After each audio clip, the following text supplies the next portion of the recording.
அன்பர்களே வணக்கங்க.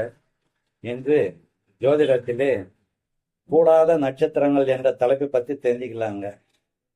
நம்முடைய முன்னோர்கள் ஒரு செய்யுள்ல ஆதிரை பரணி கார்த்திகை ஆயில்யம் முப்பூரம் கேட்டை தீதுரு விசாகம் சுவாதி சித்திரை மகம் ஈராகும் மாதனம் கொண்டார் தாரார் வழிநடை பட்டார் மீளார் பாய்தனில் படுத்தோர் தேரார் பாம்பின் வாய் தேரைதானே.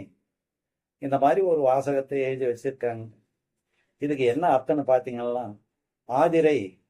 ஆதிரை என்பது திருவாதிரை நட்சத்திரம், பரணி, கார்த்திகை என்பது கிருத்திகை நட்சத்திரம்.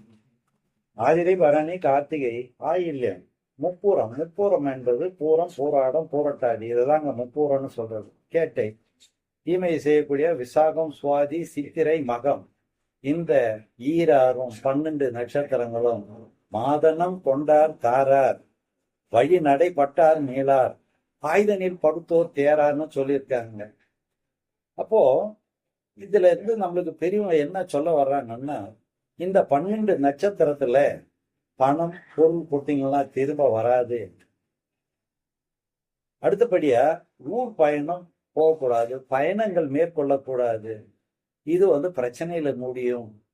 ஆயுதனில் படுத்தோர் தேரார், உடல் ஆரோக்கிய குறைபாடு இருக்கக்கூடிய நேரத்தில் மருத்துவமனைக்கு நம்ம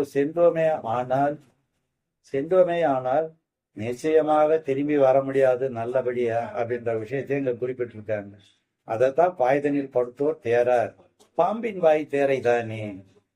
அப்போ இந்த பாம்பு இறைக்காக தேரையை குடிக்குது, அந்த தேரைய அது விடுமா? பாம்பின் வாய் போயிட்டோம் திரும்ப வர முடியுமா அப்படின்ற கேள்வியோட முடிக்கிறாங்க.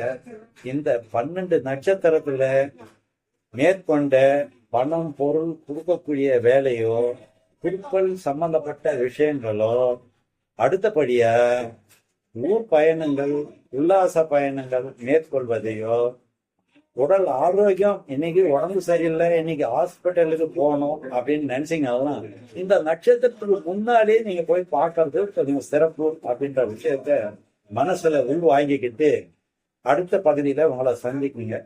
நன்றி, வணக்கம்.